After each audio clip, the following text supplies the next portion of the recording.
Dear students, very good morning. पिछले video में मैंने आप लोगों को प्रत्यास्था का बेसिक कॉन्सेप्ट बताए थे। हल्का सा रिकैप करते हैं। आज मैंने बहुत इंपॉर्टेंट बोला था का नियम। क्या बोला था? शर्त है इसकी लघु विकृति की सीमा के भीतर। एक पॉइंट। नंबर 2, इसमें हमने बोला था वस्तु पर कार्यरत प्रतिबल उसमें उत्पन्न विकृति के अनुक्रमानुपाती होता। और हमने फॉर्मूला निकाल लिया था। लास्ट वाला फॉर्मूला मैं आपको लिख रहा हूं कि आपके पास आता प्रतिबल और बटे विकृति, और इसे कहा था प्रत्यास्था गुणांक। ये एक बेसिक पॉइंट है जो आपको हुक का नियम मैंने आपको बताया था। अब देखिए, उसके बाद मैंने बताया था कि जिस प्रकार का प्रतिबल और विकृति है उसी हिसाब से प्रत्यास्था गुणांक 3 प्रकार का होता है। पहला बताया था यंग प्रत्यास्था गुणांक, कैपिटल वाई से डिनोट करते हैं, और लिखा था अनुदैर्ध्य प्रतिबल बटे अनुदैर्ध्य विकृति। फिर हमने नंबर 2 बताया था आयतन प्रत्यास्था गुणांक, कैपिटल बी से डिनोट करते हैं, अभिलंब प्रतिबल अपॉन आपके पास था आयतन विकृति। और तीसरा था दृढ़ता गुणांक, जिसे ईटा बोलने का प्रोनाउंसिएशन है, ईटा से व्यक्त करते हैं। और इसमें था स्पष्ट रेखीय प्रतिबल अपॉन अपरूपण विकृति। और इसकी कुछ डेफिनेशन आपको बताइए। देखिए, और आसान तरीके से आप इसको कैसे याद कर सकते हैं। देखिए, मैं उन्हीं की बात कर रहा हूँ जो होशियार बच्चे को कोई दिक्कत है ही नहीं। वो बच्चे जो 9th में रह जाने चाहिए थे, लेकिन शासन के अध्यादेश के कारण आप सारे के सारे पास होकर आगे आ गए, यानी आप बहुत ज्यादा वीक है। उनको घबराना नहीं है। ये ना सोचिए कि कोई चीज कठिन है। कठिन नहीं, मैं आपको तरीका बता रहा हूं याद करने का। देखिए, मैंने क्या लिख रखा है? अनुदैर्ध्य प्रतिबल। क्या लिख रखा है? अनुदैर्ध्य विकृति। और कैसे लिख रखा है? अपॉन लिख रखा है। तो कैसे आप बात करेंगे? तो शर्त है आपकी लघु विकृति की सीमा के भीतर। बहुत इंपॉर्टेंट। देखिए, कुछ टीचर्स या कुछ बुक्स में यहां लिखा जाता है प्रत्यास्था की सीमा के भीतर या प्रत्यास्था की सीमा के अंदर। याद रखिएगा, अगर आपने ये बात लिखी है तो इसमें एक चीज ऐड करनी पड़ेगी, हुक का नियम जब तक लागू होता है, यानी प्रत्यास्था की सीमा के भीतर कब तक? जब तक हुक का नियम लागू होता है। तो इतने चीज में हम क्यों फंसे? इतना लंबा चौड़ा में लिखने में क्यों फंसे? तो हमने क्या बताया? लघु विकृति की सीमा के भीतर, ये आपको याद करना है।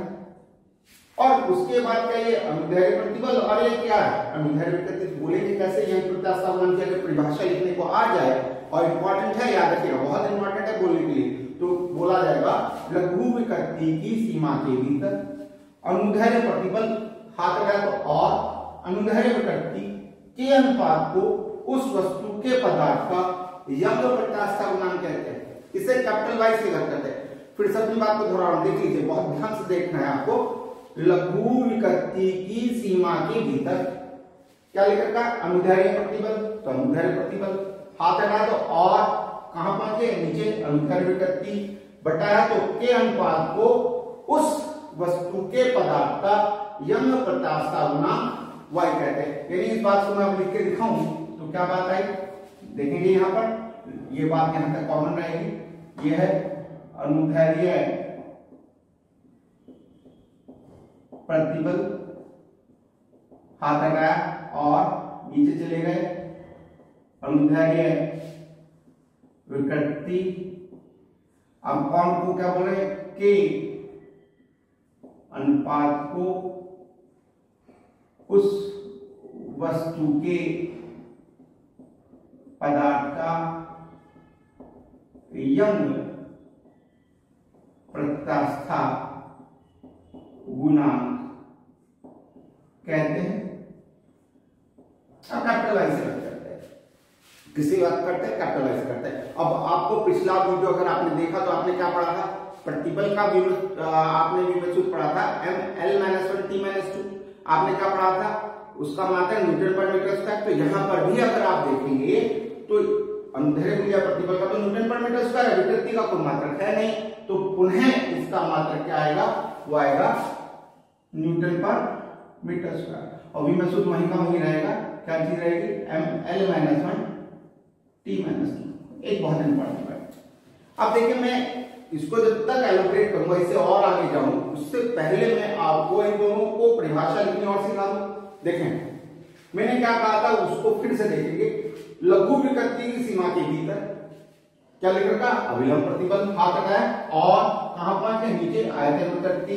क्या है ये, के अनुपात को उस वस्तु के पदार्थ का क्या कहते हैं, आयतन प्रत्यास्था गुणांक कहते हैं। इसे डी से करते हैं, मात्र के ही रहेगा और में सूत्र भी यही रहेगा। फिर से अपनी बात को दोहरा रहा हूं, देखिए लघु विकृति की सीमा के भीतर कॉमा अभिलंब प्रतिबल, हाथ हटाए नीचे गए, हाथ हटाए मतलब, और आयतन विकृति के अनुपात को उस वस्तु के पदार्थ का आयतन प्रत्यास्था गुणांक कहते हैं। इसे डी से करते हैं।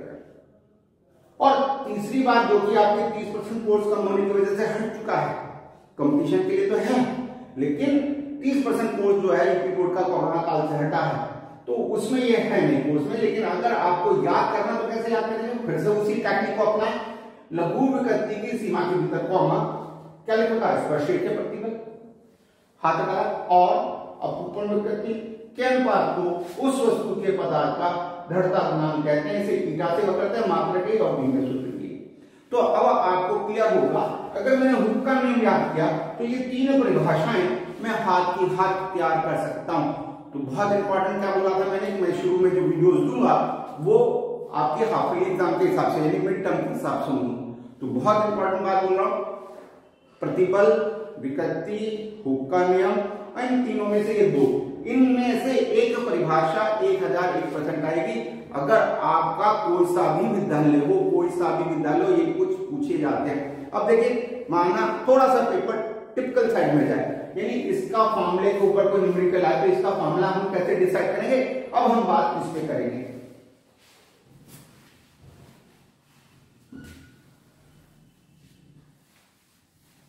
देखिए ये लिखा था हमने, लघु विकृति की सीमा के भीतर, और कमा लगा के बात माना मैंने कहा, क्या कहा, ये धड़ धार है, इस पे एक तार है और तार की लंबाई कितनी है, कैपिटल एल है। उसके एक सिरे को कहां बांध दिया, धड़ाधार से, जैसे कि छत हो या कोई कील हो जो आगे की तरफ हो, और इसकी लंबाई करने की दिशा आपने क्या लगा, आपने भाग रखा एफ बल हो गया, यानी एफ बराबर या डब्ल्यू बराबर mg होता है, लेकिन हमने एफ बोला। उसकी वजह से क्या हुआ, इसकी लंबाई में स्मॉल एल की वृद्धि हो गई। मैंने कहा स्मॉल एल क्यों लेना, डेल एल क्यों नहीं लेना, बहुत सारे बच्चा क्या लगता है डेल एल अपॉन एल लिखते वक्त डेल लिखना भूल गया तो आप कंफ्यूज हो जाएंगे। तो इसलिए मैंने उससे बचने के लिए क्या किया, यहां पर स्मॉल एल ले लिया। बिल्कुल क्लियर है इस पॉइंट को।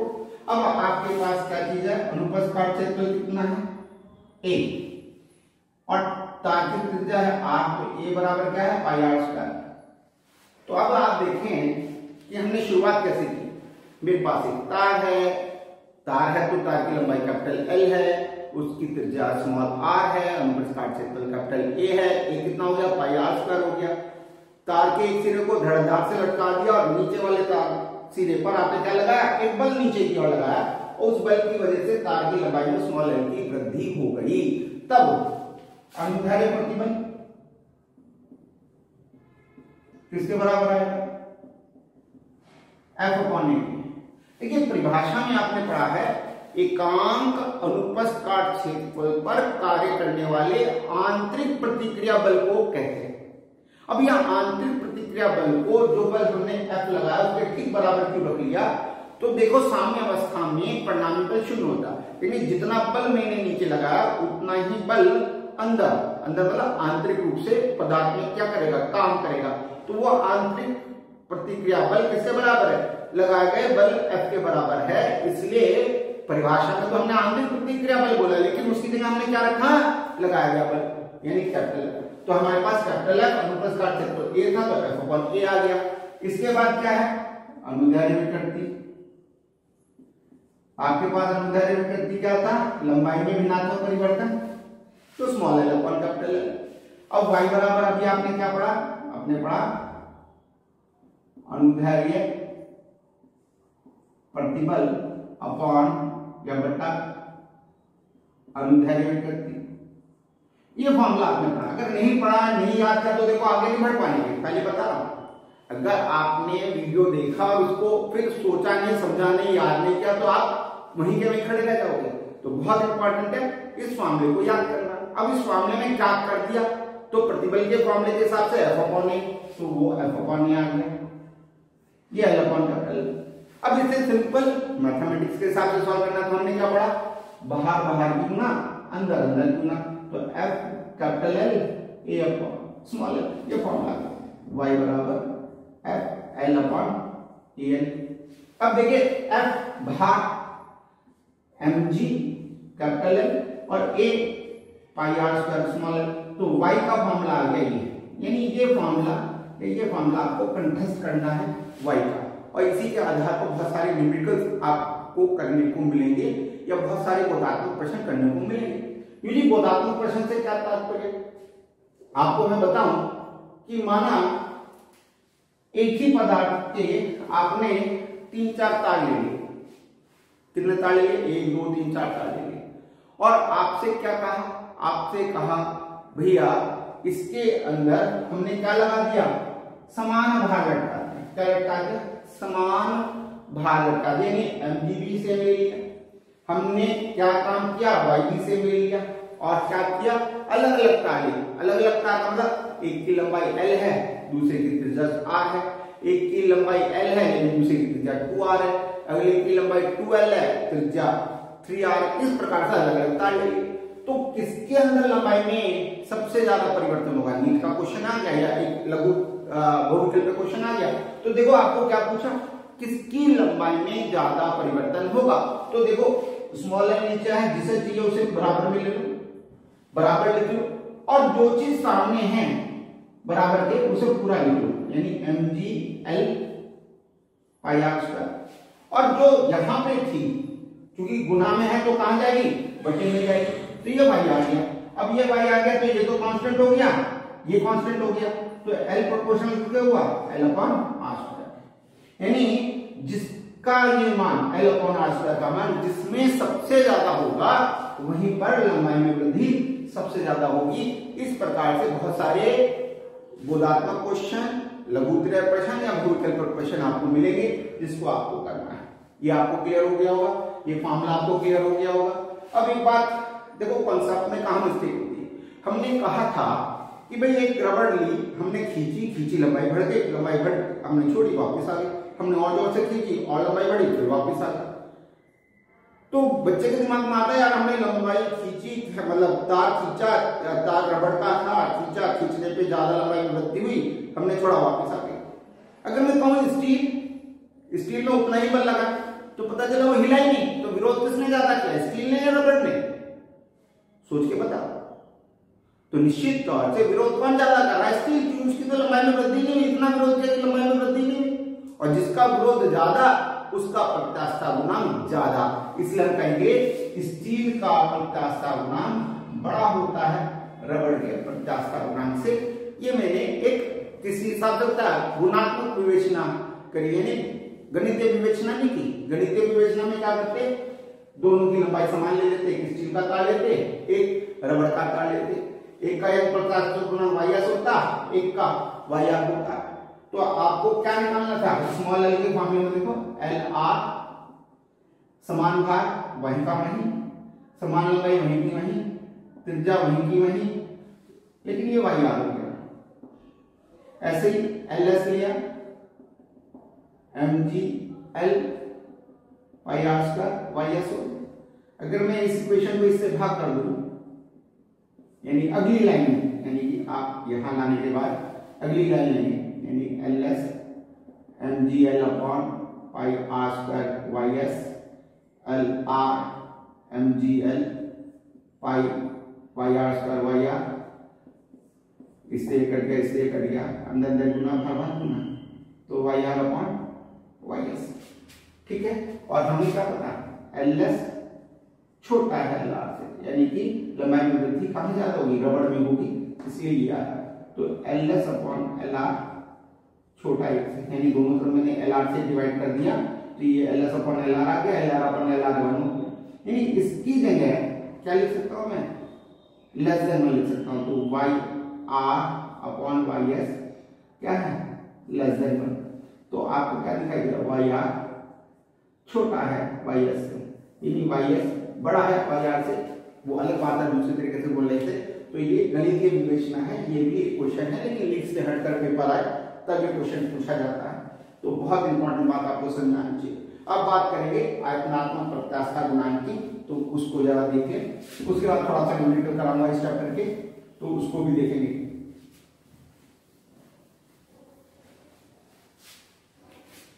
देखें यहां पर बहुत इंपॉर्टेंट बात,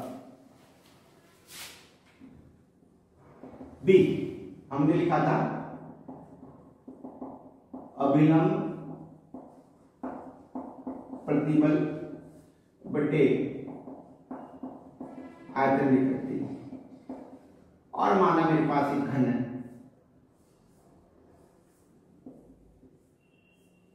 आपको पता था कि जब मैंने अभिलंब प्रतिबल निकाला था, तो जो बल लग रहा था प्रत्येक बिंदु पे कैसे लग रहा था, पृष्ठ के अभिलंबन लग रहा था, उस बिंदु पर अभिलंबन लग रहा था। जब आप अभिलंबन लगाएंगे तो क्या होगा, आयतन में कमी आ जाएगी।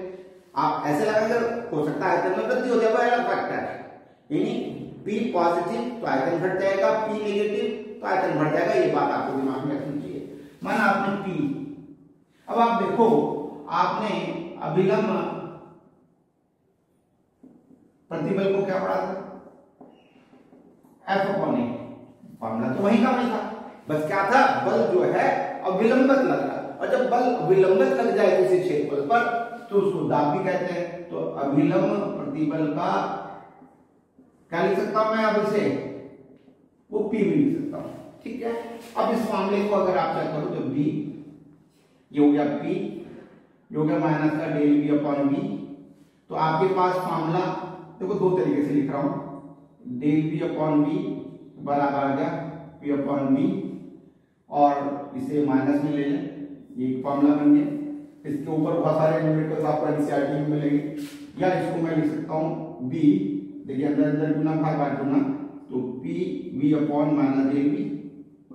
कहने का क्या मतलब है, अगर ये पॉजिटिव है तो ये नेगेटिव है, तो ये नेगेटिव है तो ये नेगेटिव नेगेटिव प्लस हो जाएगा, यानी B हमेशा पॉजिटिव आएगा।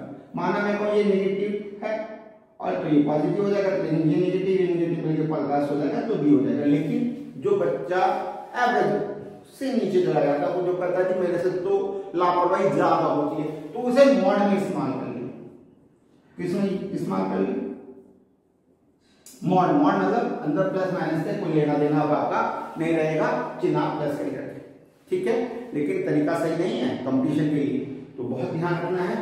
ये फॉर्मूला और ये फॉर्मूला, लापरवाही ज्यादा है तो इस फॉर्मूले का इस्तेमाल करें, और अगर थोड़ा सा भी सचेत होकर काम करते हैं तो इस फॉर्मूले का इस्तेमाल करें। अब इसके ऊपर क्वेश्चंस में आपको करा रहा हूं, अब आप देख लें क्योंकि इधर का गुणांक का काम नहीं, मैं फ्रेम से फिर बाहर जाऊंगा क्वेश्चंस लेने के लिए, तो देखिए मेरे पास क्वेश्चन आया है, मैं आपको जितने फॉर्मूले लिखवाए हैं अब तक बताए हैं उनको एक जगह लिख रहा हूं। देखिए मैंने आपको पहला फॉर्मूला लिखवाया है, प्रतिबल बराबर F/A, ठीक है। फिर मैंने लिखा है अनुदैर्ध्य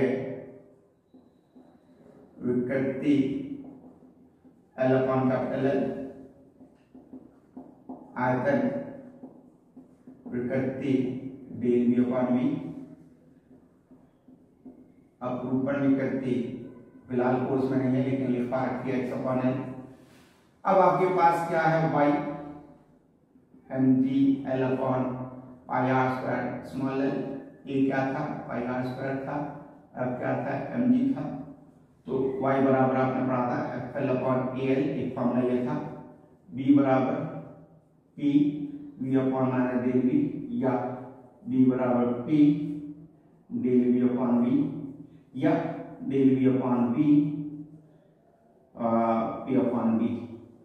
ये फॉर्मूले आपको देखो, एक ही फॉर्मूले से ये तीनों फॉर्मूले लिखे गए, जिससे घबराने की बात नहीं है कि आपको तीन फॉर्मूले याद करने, बस बेसिक चीजों को दिमाग में रखना है, क्या चीज कहां से है, कैसे हम किसको प्राप्त कर रहे हैं, तो उस हिसाब से उसको गुना भाग करके उस सूत्र को प्राप्त किया जाता है, ठीक है। पहला क्वेश्चन मैं आपके सामने बोल रहा हूं, 10 वर्ग मिलीमीटर समान परिच्छेद का तार, यानी कि a बराबर है 10 वर्ग मिलीमीटर का तार, यानी एक आपको क्या दे रखा है, एक तार दे रखा है, उसका अनुप्रस्थ काट क्षेत्रफल 10 वर्ग मिलीमीटर। देखिए लिखने का एक तरीका वर्ग मिलीमीटर है और एक तरीका है mm उसका है, यानी इस वर्ग को वर्ग कर ऊपर लिख लो तो भी मतलब एक ही है, इसलिए घबराइएगा नहीं कि यहां ना लिखकर ये वर्ग के रूप में दे दिया तो घबराना नहीं कि क्या दे दिया। और क्या किया, इस तार के निचले सिरे पर आपने 1 किलोग्राम भार रखा है, 1 kg भार, क्या रखेगा kg भार, ठीक। फिर आपको क्या जाता है, प्रतिबल का मान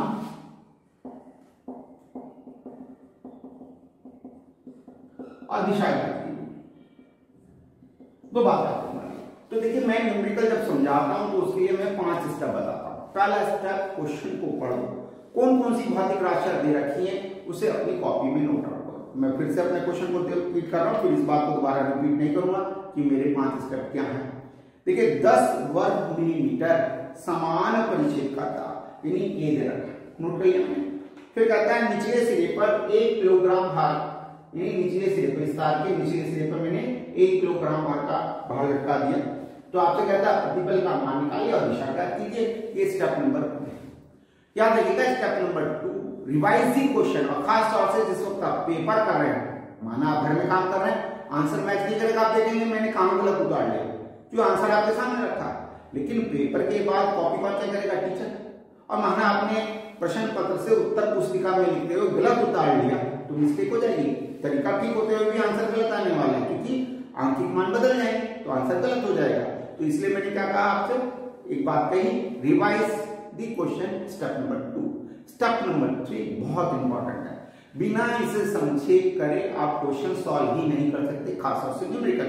वह है कॉन्सेप्ट। कॉन्सेप्ट का मतलब क्या है कि वो एक नियम के रूप में आपको कुछ दे रखा है या एक फॉर्मूले के रूप में आपको कुछ दे रखा है, तो वो फॉर्मूला या वो नियम आपको पता होना चाहिए।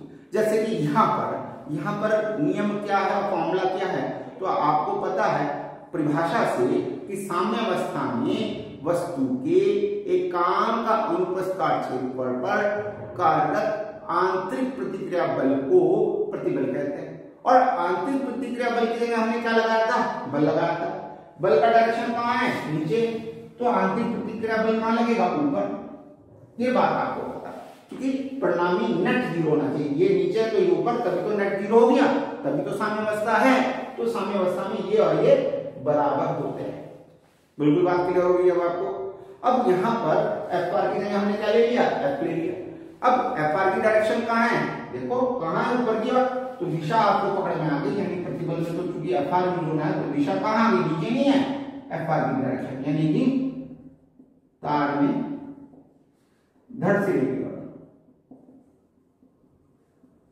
ऐसे लिख सकते हैं, या तार में ऊपर की ओर ऐसे लिख सकते हैं। ये जवाब आपको मिलता है। अब फॉर्मूला क्या है, इनकी तीसरे स्टेप, ही चल रहा है f/a। अब देखिए चौथे स्टेप पे क्या सारे मान दे रखे हैं, तो हमने देखा यस w मतलब है एक तरीके का, और एक आगे दे रखा है, यानी कि दोनों मान दे रखे हैं। अब चौथे स्टेप में खासियत क्या है, खासियत है जिस वक्त आप इस सूत्र में मान रखेंगे तो वो एक सिस्टम में होने चाहिए, यानी कि एसआई सिस्टम में तो w बराबर 1 9.8 से गुना करेंगे तो ये मीटर में बदल गया, और a वर्ग है और मिलीमीटर है तो -3 का स्क्वायर किया तो क्या हो गया, मीटर स्क्वायर हो गया यहाँ पर। तो आपके पास क्या आ गया, मान रखें 5वां स्टेप आ गया अब आपका 9.8। देखिए इसकी गुना से करेंगे तो ये रहने वाला है 10 की पावर -6 में से एक 10 चला गया तो 10 की पावर -5 और मान आ गया 9.8 10 की पावर 5। नीचे से ऊपर जाता तो ऋण चिन्ह धन चिन्ह यानी चिन्ह बदल जाता, मोटी मोटी बात है, और न्यूटन पर मीटर स्क्वायर। तो पहला न्यूमेरिकल आपको उम्मीद करता हूं समझ में आ गया होगा कि मैंने आपको क्या कराया, क्लियर है। चलिए बढ़ते हैं आगे। आपसे कहता है दूसरे क्वेश्चन के लिए, कहता है चलिए अगली बार से स्क्रीनशॉट बोलूंगा लेने के लिए, क्योंकि शुरुआत मैंने नई की है तो वो गलतियां जो प्रोफेशनल्स यूट्यूबर्स हैं वो तो नहीं करते हैं, गुरुजी से गलतियां हो रही हैं इस चीज को लेके, तो घबराइएगा नहीं, आगे से ध्यान रखूंगा आप एक स्क्रीनशॉट ले पाए, तो बीच बीच में मैं आपको मौका दूंगा जिससे आप स्क्रीनशॉट ले पाए। आपसे कहता है 4 मीटर लंबे तार का अनुप्रस्थ काट क्षेत्रफल, तो मैंने फर्स्ट स्टेप क्या किया, 4 मीटर लंबा तार, फिर कहता है अनुप्रस्थ काट क्षेत्रफल 1 सेंटीमीटर स्क्वायर। अब देखो 1.2 सेंटीमीटर स्क्वायर, देखो वहां पे वर्ग मिलीमीटर लिखा था, क्या सेंटीमीटर स्क्वायर, अगर ये इसको वर्ग सेंटीमीटर भी लिख सकता था तो सेंटीमीटर स्क्वायर बोला उसने। और कितने बल से खींचा, 4.8 गुना 10 की पावर 3 न्यूटन के बल से खींचा, यानी कि न्यूटन के बल से खींचा। कहता है यंग प्रत्यास्थ गुणांक y कितना दे रखा है, 1.2 10 की पावर 11 न्यूटन पर मीटर स्क्वायर का आपको y दे रखा है। आपसे 3 बातें पूछी हैं, एक पूछा है प्रतिबल, एक पूछा है विकृति, और तीसरी बात पूछी है आपकी लंबाई में वृद्धि यानी स्मॉल एल। ये 3 बातें क्वेश्चन में है। स्टेप 1 यही था, स्टेप 2 भी यही है, 4 मीटर लंबा तार है, मैंने कॉपी कर लिया, देख लिया। ए 1.2 सेंटीमीटर स्क्वायर है, ये भी मैंने देख लिया। बल 4.8 गुना 10 की पावर 3 न्यूटन है, मैंने ये भी क्रॉस चेक कर लिया। यंग प्रत्यास्थ गुणांक 1.2 गुना 10 की पावर 11। कई बार ऐसा होता है कि जब हम प्रश्न पत्र से उत्तर पुस्तिका में लिखते हैं तो दशमलव लगाना भूल गए, तो पता चला 40 हो गए, तो आंसर गलत आने वाला है ना। तो अगर आप लापरवाह हैं तो स्टेप नंबर 2 उस गलती से बचाएगा। तो स्टेप नंबर 2 कब करना है, हर हालत में पेपर में करना चाहिए। 1 मिनट फालतू लगा लेकिन क्वेश्चन आपका आपकी लापरवाही की वजह से गलत नहीं होगा। अब आपके पास क्या है, ये 3 चीजें निकालनी, तो स्टेप 2 हमारा पूरा हो चुका है। स्टेप 3 फिर से मैंने वही बात बोली, आपका एक नियम है, आपका एक सूत्र है, उस सूत्र को आपको याद होना चाहिए, बिना याद के आप नहीं निकाल सकते। तो प्रतिबल का सूत्र क्या है, तो प्रतिबल का सूत्र है हमारे पास F/A। अब आप देखो F भी दे रखा है और A भी दे रखा है, यानी कि जब मैं इसको निकालूंगा प्रतिबल को F/, यानी चौथे स्टेप में हाँ जा सकते हैं, हाँ जा सकते हैं क्योंकि दोनों मान दे रखे हैं। लेकिन चौथे स्टेप में क्या बात खासियत है, जिस वक्त मैं मान रखूं क्या वो एक सिस्टम में है, तो देखो ये सेंटीमीटर स्क्वायर में है और ये किसमें है, ये मीटर में। तो इसका मतलब है इस सेंटीमीटर स्क्वायर को अगर आप किसमें करेंगे 10⁻²² का होल स्क्वायर कर दें, तो सेंटीमीटर स्क्वायर है, तो ये आ गया 1.2 10⁻⁴ मीटर स्क्वायर, यानी आपके पास हो गया 1.2 × 10⁻⁴ मीटर स्क्वायर। हाँ अब ये भी और ये भी सेम उसमें आ गए, तो अब आप कर सकते हैं 4.8 × 10⁻³ ये आपके पास क्या आ गया 1.2 10⁻⁴। इससे पूरा आंकड़ा 12×4 = 48, दशमलव से दशमलव हट गया, कोई दिक्कत नहीं। तो आपके पास 4 अब देखो -4 ऊपर जाएगा तो प्लस के 4 हो जाएंगे, बेस बराबर घात हो जाएंगे, 3 और 4 जुड़ गए तो 7 और ये आ गया न्यूटन पर मीटर स्क्वायर। यानी पहला जवाब आपका निकल गया। अब है विकृति, क्या बता रखी है? विकृति बता रखी है, अगर आपको याद हो। हाँ जी बताइए। ये अब आप सोचो क्या मैं इस मामले को लगा सकता हूं? अब आप सोचो यार कैपिटल एल दे रखा है, स्मॉल एल नहीं दे रखा, या तो स्मॉल एल निकालूं तब इस मामले का इस्तेमाल करूं, या दूसरा तरीका क्या हो सकता है भाई? दूसरा तरीका देखो, एफ दे रखा है, एल हाँ जी दे रखा है, ए हाँ जी दे रखा है, वाई हाँ जी दे रखा है, तो स्मॉल एल निकल जाए, है ना? वो स्मॉल एल निकल जाएगा तो क्या कर सकते हैं? एल अपॉन करके निकाल लेंगे। ये तो तीसरा मेथड हुआ। मैंने कहा एक फॉर्मूला और है, तो फॉर्मूला क्या था? y बराबर था अनुदैर्ध्य प्रतिबल बटे अनुदैर्ध्य विकृति। देखिए ये मामला भी आपको याद है। तो आप देखो आपको ये निकालना है, ये आपने निकाल लिया, देखो यहाँ आपने निकाल लिया और ये आपको दे रखा, तो आप इससे भी इस क्वेश्चन को सॉल्व कर सकते हैं। तो दोनों तरीके हैं आपको क्वेश्चन सॉल्व करने के लिए, तो इसलिए घबराए नहीं कि कौन सा तरीका आपको अपनाना। आपको देखना है जो मैं फॉर्मूला लगा रहा हूं क्या वो सही फॉर्मूला है, तो इसको आप चेक करेंगे। तो आपके पास क्या आ गया? इसके अंदर कैलकुलेशन अगर आपकी मजबूत है तो आप इस फॉर्मूले का इस्तेमाल करें। मान आपकी कैलकुलेशन मजबूत नहीं है, एक बार गलत करते हो एक बार सही करते हो, तो जो लंबा मेथड फिर उसका इस्तेमाल करेंगे। क्यों? माना यहाँ गलती कर दी, यहाँ आंसर गलत हो गया, तो जब इस आंसर को मैं यहाँ पुट करूंगा तो दोबारा से आंसर गलत आने वाला। तो क्या करना है? मैंने क्या बताया? अगर आपकी मैथमेटिक्स कमजोर है तो आप पुनः इस फॉर्मूले से करेंगे कि आपको f दे रखा है तो f पता है, l पता है और a पता है, क्योंकि इस फॉर्मूले में हम इसे a लिखते हैं। स्मॉल l निकालने के बाद देखिए तो एक वैल्यू डालेंगे, l अपॉन कैपिटल L करेंगे तो विकृति आ जाएगी। ठीक बात है। अब आप देखिए यहाँ पर आपके पास है अनुदैर्ध्य विकृति, क्या है? 4 गुना 10⁻7 और ये आया आपके पास y 1.2 10⁻11। ठीक है। अब देखो ऊपर भी न्यूटन पर मीटर स्क्वायर है, नीचे भी न्यूटन पर मीटर स्क्वायर है, तो इसका मात्रक नहीं आएगा, यानी 5 का जब आप कैलकुलेट करके निकालिए, आप कैलकुलेशन आपके लिए छोड़ रहा हूँ, उसको कैलकुलेट कर लीजिएगा। देखिए 10⁻11 ऊपर जाएगा तो -11 होगा, 10⁻7 से -11 जाएगा तो -4 बचेंगे और 4/1.2 करोगे तो आपके पास अनुदैर्ध्य विकृति आ जाएगी। ठीक बात है, कर पाएंगे। अब आपके पास क्या है? स्मॉल एल निकालने का तरीका। तो आप देखो स्मॉल एल निकालने में मैंने आपको ये फॉर्मूला अगर आपको याद है, या अब आपको अनुदैर्ध्य विकृति निकल चुकी है, एल अपॉन कैपिटल एल, ये अनुदैर्ध्य विकृति निकल चुकी। तो ये अगर आपने निकाल लिया तो इसमें एल की गुना कर दोगे तो स्मॉल एल निकल जाएगा, एक तरीका करने का, है ना? और फिर वही वाली बात बोल रहा हूं, अगर आपकी कैलकुलेशन मजबूत नहीं है, कभी गलत करते कभी सही करते हैं, तो उन्हें आप इस फॉर्मूले का इस्तेमाल करेंगे और फॉर्मूला आपके पास आ जाएगा। देखो एल आपके पास आ जाएगा एम जी नहीं दे रखा तो एफ एल ए वाई देख लीजिएगा, एफ वही है, एल वही है, ए वही है, तो गुना करें वाई नीचे चला गया, एल ऊपर चला गया, तो ये फॉर्मूला आ गया। तो लंबाई में वृद्धि आपको इस फॉर्मूले से निकाल सकते हैं। तो उम्मीद करता हूं क्वेश्चन समझ में आ गया और प्लीज आप एक स्क्रीनशॉट ले लीजिएगा, दे रहा हूं आपको 10-15 सेकंड, स्क्रीनशॉट लें आप।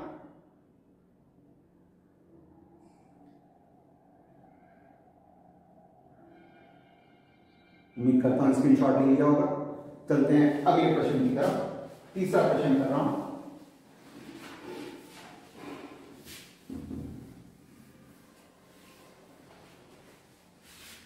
एक तीसरा प्रश्न है आपके पास, पूर्णतः दृढ़ वस्तु के लिए यंग प्रत्याशा गुणांक का मान ज्ञात। बोला पूर्णतः दृढ़ वस्तु के लिए y का मान ज्ञात। देखिए अब आप समझें, ये शब्द शायद मैंने आपको अपनी फर्स्ट वीडियो में नहीं बताया। पूर्णतः दृढ़ वस्तु का मतलब क्या है, इसको इस उदाहरण से समझो। फॉर एग्जाम्पल मैंने आपको क्लास में आकर या वीडियो के द्वारा बहुत मोटिवेट किया और आपको लगा कि आप पढ़ना चाहिए और आप पढ़ने बैठे पर्टिकुलर टाइम पे, और माना उसी क्षण आपके फ्रेंड का फोन आ गया और उसने कहा ये फील्ड लगा रखी है, या यहाँ पर चलना है या वहां पर फील्ड चलना है। और आपके पास क्या चीज होंगी, दो तरीके होंगे, एक या कल से पढ़ेंगे आज चलते हैं। तो विचार कैसे हुए, दृढ़ हुए नहीं हुए, बटन चल नहीं हुए, और माना आपने कहा नहीं यार मैं तो आज पढ़ूंगा बिल्कुल, तो आपके विचार कैसे हुए, दृढ़ हुए। तो कोई इस उदाहरण को साइंस के रूप में देखिए, कोई वस्तु है, आपने बल लगा, बल मतलब वो फोन जो कॉल आया था वो बल लगा। अगर आप खिसक गए, यानी आप कर हैं आप खिसक गए, तो आप खिसक गए तो यहां से यहां चले गए, तो लंबाई में वृद्धि कुछ होती, रूपाकार में परिवर्तन होता है, होता नहीं होता, लेकिन आप वहीं के वहीं रहे तो क्या हुआ, बताओ क्या हुआ, कोई भी परिवर्तन आपके जो स्थिति थी उसमें नहीं हुआ। जब स्थिति में परिवर्तन हुआ तो लंबाई में वृद्धि नहीं होगी, उसके रूपाकार में परिवर्तन नहीं होगा। तो दृढ़ वस्तु वो है जब किसी वस्तु पर हम कोई बाह्य बल लगाएं, उसके कट एक दूसरे के सापेक्ष बिल्कुल विस्थापित ना हो, उसके रूप आकार में कोई परिवर्तन ना हो, तो उस वस्तु को दृढ़ वस्तु कहते हैं। तो मोटी मोटी बात जो इस क्वेश्चन में तीसरा पॉइंट आया उसमें आपको क्या बात पकड़ में आए कि उसकी रूप आकार में कोई परिवर्तन नहीं हुआ, आकार में परिवर्तन नहीं हुआ तो लंबाई में वृद्धि नहीं होगी, यानी स्मॉल एल जीरो। और यहाँ देखो स्मॉल एल, यानी इस मामले में स्मॉल एल को जीरो कर दो तो कोई भी चीज बटे में जीरो चला जाए तो उसका मान अनंत हो जाता है। क्या हो जाता है, उसका मान अनंत हो जाता है। तो पूर्णतः दृढ़ वस्तु के लिए y का मान अनंत होता है। निकालने का तरीका समझ आ गया, क्योंकि मैंने एक स्टेप यहाँ कम किया, फॉर्मूला डायरेक्ट यहीं से इस्तेमाल किया, क्योंकि ये वीडियो थोड़ी लंबी हो जाएगी तो टाइम बचा रहा हूं। y बराबर mgl upon pi r square l में m था, g था, पाई था, r था, सब कुछ चीजें हैं, y है सब है, तो y निकालना है। l दृढ़ वस्तु में हमें पता नहीं होता तो स्मॉल एल जीरो, नीचे बटा जीरो तो इक्वल टू सन्नाटा, यानी नील बटा जीरो इक्वल टू सन्नाटा, सन्नाटा मतलब इन्फिनिटी, और इन्फिनिटी यहाँ पर मान आ गया अनंत। और मैं आगे अपनी वीडियोस में बताऊंगा, मैं अनंत को भगवान जी, यानी जिसका कोई स्वरूप ना हो, जिसको हम परिभाषित ना करते हो उसको हम अनंत बोलते हैं। आगे वीडियोस में जब मैं बोलूंगा तो आपको समझ में आएगा।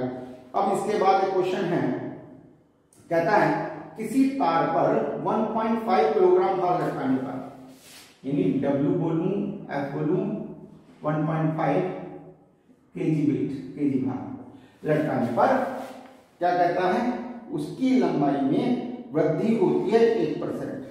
तो देखिए लंबाई में वृद्धि हुई कैपिटल एल की 1%।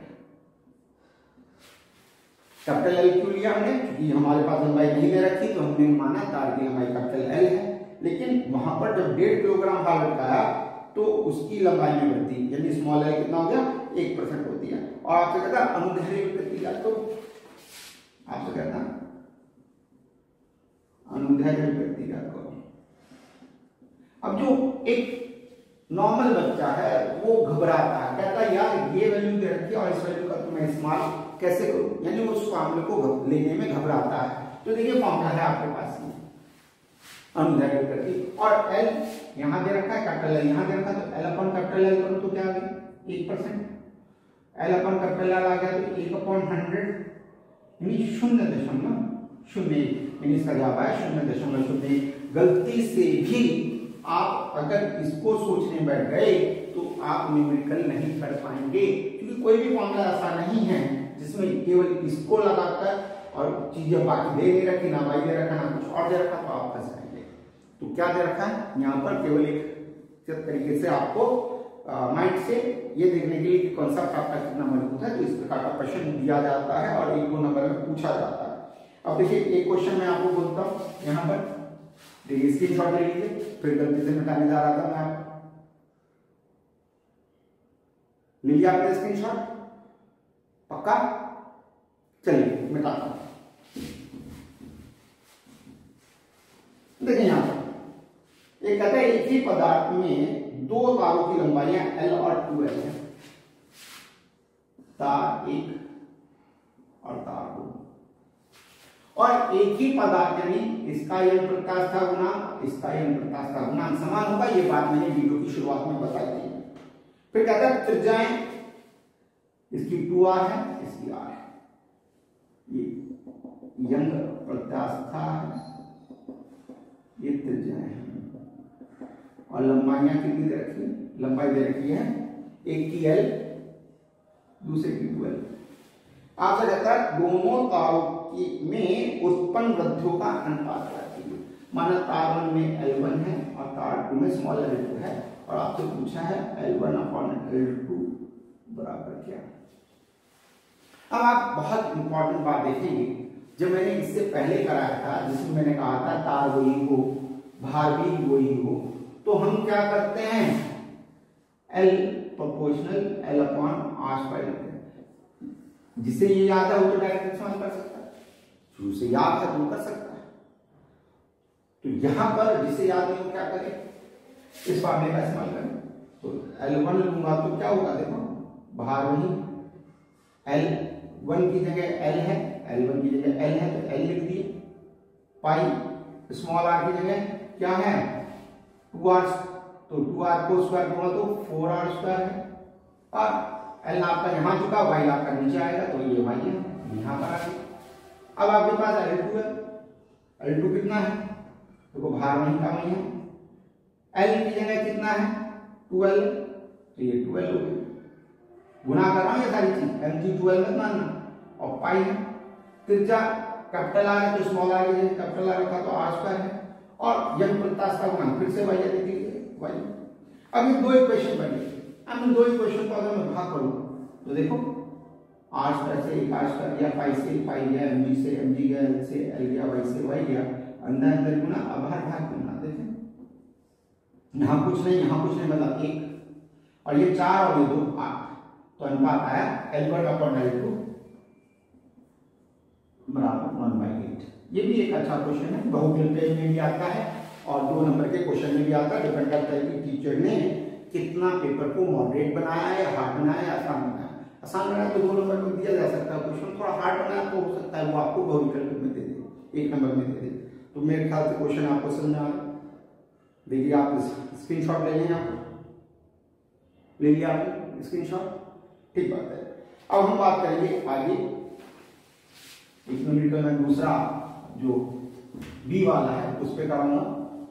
ठीक है, मैंने बोला कि मेरे वीडियो में टेस्ट से इंपॉर्टेंट नहीं कि हाफ ईयरली से इंपॉर्टेंट क्वेश्चंस करा रहा हूँ, कंप्लीट नहीं करा रहा हूँ। मेरे हिसाब से ये अनुमानित महत्वपूर्ण प्रश्न है, तो आप इन्हें तैयार करें या इन जैसे प्रश्नों को करने में सक्षम हो सकते हैं। वैल्यूज अलग हो सकती हैं, ऐसा नहीं कि वैल्यू जो मैं बोल रहा हूँ वही आएगी, वैल्यूज अलग हो सकती है। अब आपको कहता है वो सुने यहाँ पर स्टील के लिए, सॉरी मैं बात कर रहा था रबड़ का आयतन प्रत्यास्थ गुणांक, यस, तो रबड़ का आयतन प्रत्यास्थ गुणांक रखा है b बराबर 9.8 10⁸ न्यूटन पर मीटर स्क्वायर, यानी रबड़ का आयतन प्रत्यास्थ गुणांक रखा है। रबड़ की एक गेंद को एक गहरी झील में कितनी गहराई तक ले जाया जाए, माना ये है और ये तली है, ये है गेंद है, कहां तक ले जाऊं, फॉर एग्जाम्पल यहां ले जाऊं एच है, कहां तक ले जाऊं ये क्वेश्चन मार्क, कितने नीचे ले जाऊं ये क्वेश्चन पूछा उसने, कितनी गहराई तक ले जाए कि उसके आयतन में 1% की कमी हो जाए। ई डेल बी कितना हो, कैपिटल बी का 1%। अब देखो मैंने 1% बोला, ठीक है, और जब मैं क्वेश्चन को रिपीट करूंगा तो पता चला 0.1 था, यानी कि यहाँ पर 0.1 था, यानी स्टेप नंबर 2 अगर मैं ध्यान ना दूं तो मेरे से भी गलती हो सकती है। तो स्टेप नंबर 2 ने मुझे बताया कि उसके आयतन में 0.1% की कमी हो जाती है, और कमी मतलब माइनस, यानी डेल बी अपॉन बी कितना है माइनस का 0.1/100, तो del B upon B minus का 0. कितना है 0.01, इतना मान आपके पास आ गया, ठीक बात है। और आपको निकालना क्या है, आपको निकालना है h, ठीक। तो क्या क्या चीजें दे रखी थी, ये दे रखी थी, इससे हम ये निकाल सकते थे, b दे रखी है और h पूछा। अब देखिए आपको पहला स्टेप भी यही था, दूसरा स्टेप भी यही था, तीसरा स्टेप क्या था, तीसरा स्टेप में था क्या h निकालना, तो जो विलंब है वो p बराबर h रो g होता है। अब g हमारे पास क्या है, अगर नहीं दे रखा तो 9.8 इस्तेमाल करेंगे, या अगर ये बहुविकल्प में दे रखा तो 10 इस्तेमाल कर लेंगे, या आपके ऊपर डिपेंड करता है। तो फिलहाल मैं इसमें 10 का इस्तेमाल करूंगा, और जल का तो 1 × 10⁻³ kg/m³ होता, यानी कि ये आपको क्या पता होना चाहिए, जल का घनत्व पता होना चाहिए। देखिए ये वो बातें हैं जो आपने 9th और 10th में पढ़ी थी। और जी का मान मैं फिलहाल 10 ले रहा हूं। तो अब आप देखो इससे निकालने के लिए इस फॉर्मूले में ये रख चुका, इस फॉर्मूले में ये रख चुका, ये है, और इसे निकालने के लिए ये चाहिए, यानी अभी भी मेरा चौथा स्टेप प्रॉपर्ली नहीं आया है। अब आप देखो कि इस फॉर्मूले में यहां पर अगर आप चेक करें तो P बराबर है B इंटू माइनस का dV अपॉन V, हाँ है ना। तो देखो P बराबर है कितना B, देखिए आसान देखना है, देखो यहाँ B 9.8 आया और मैंने यहाँ 10 ले लिया। अब देखो अगर मैं आसानी के लिए 10 ले रहा था, लेकिन मुझे जब B दिखाई दिया कि 9.8 है तो इसे 9.8 लेने में ही समझ आ रही है कि ये कट जाने वाला है। अब देखो P B कितना है 9.8 और ये कितना है माइनस, और ये माइनस, तो माइनस माइनस प्लस हो गया और 0.001 ये वैल्यू आ गई।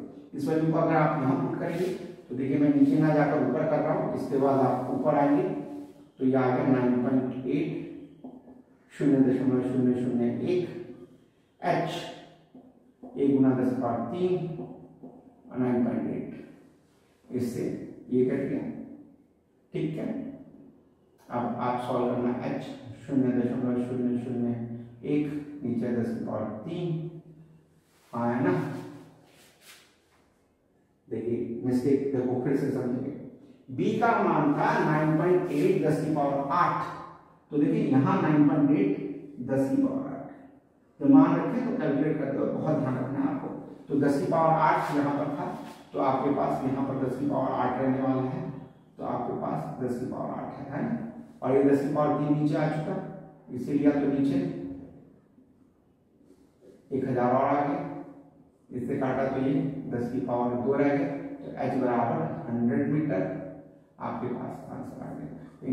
नीचे ले जाएंगे 100 मीटर, तो आपका स्क्रीनशॉट ले लीजिएगा इस क्वेश्चन का। आप देख रहे होंगे कि पहला स्टेप क्या था, क्या निकालना था, उस निकालने में हमें क्या फंस गया, उसको किस फॉर्मूले से निकाल सकते हैं, तो ये फॉर्मूला ही है, P निकालना था, इसे 3 गुना करिए, B वही का वही था, ये माइनस था, ये माइनस माइनस प्लस हो गया था, और यहाँ पर 10 की पावर 8, ये वैल्यू यहाँ से यहाँ रखने में भी अगर गलत आप करेगा गलती, देखिए मैं करके दिखाता हूँ इस चीज को। मेरा मकसद आपको वो दिखाना है कि एक पेज पलटते पलटते जब हम दूसरे पेज की तरफ जाते हैं तो इसकी वैल्यू दूसरी तरफ जाते जाते गलत हो जाती है। तो बहुत ध्यान रखना है आपको कि ये गलतियां ना करें, क्योंकि अमूमन प्राय यही गलतियां होती है कि पहले पृष्ठ पर आपने उसको सही उतार रखा है और दूसरे पृष्ठ तक जाते जाते या तीसरी चौथी लाइन तक जाते जाते आप उसको गलत उतार रहे हैं। तो ये ऐसी गलती नहीं करनी है, ठीक है। स्क्रीनशॉट ले लिया होगा आप लोगों ने। अब देखिए क्वेश्चन है, अगर पेपर थोड़ा सा टिपिकल आए, थोड़ा सा कॉन्सेप्चुअल पॉइंट से क्वेश्चन पूछा जाए, तो एक क्वेश्चन है वो बता रहा हूँ आपको। चलिए इस क्वेश्चन को अगली वीडियो में बोलता हूँ, शायद वीडियो बड़ी होने जा रही है मेरी, सामने से बोल रहा है वो कि वीडियो थोड़ी बड़ी होने जा रही है, तो आज यहीं पर अपनी वाणी को विराम दे रहा हूँ। स्वस्थ रहें और मस्त रहें, 2 गज की दूरी का इस्तेमाल करें, भीड़ में मास्क जरूर लगाएं बेटा, क्योंकि तीसरी लहर सरकार नहीं रोक सकती, रोकने की जिम्मेवारी सिर्फ और सिर्फ हम लोगों की है। आपके घर पे भी अगर कोई लापरवाही करता है आपका प्रियजन, उसको भी टोके कि वो मास्क लगाए, और आप भी मास्क लगाकर कम से कम भीड़ में चलें। इवन दो कि आपको वैक्सीनेशन हो चुका है, वैक्सीनेशन का मतलब ये नहीं कि आपको प्रॉब्लम नहीं आ सकती, वैक्सीनेशन का मतलब आप क्रिटिकल कंडीशन में नहीं जाने की केवल इतनी ही सुरक्षा की गारंटी है। लेकिन यदि आपने सुरक्षा चक्र को अपनाया तो आप बिल्कुल उस दूसरोपन में नहीं जाएंगे, जो आपके लिए हमेशा के लिए दूसरोपन ही रहना चाहिए। धन्यवाद, नमस्कार।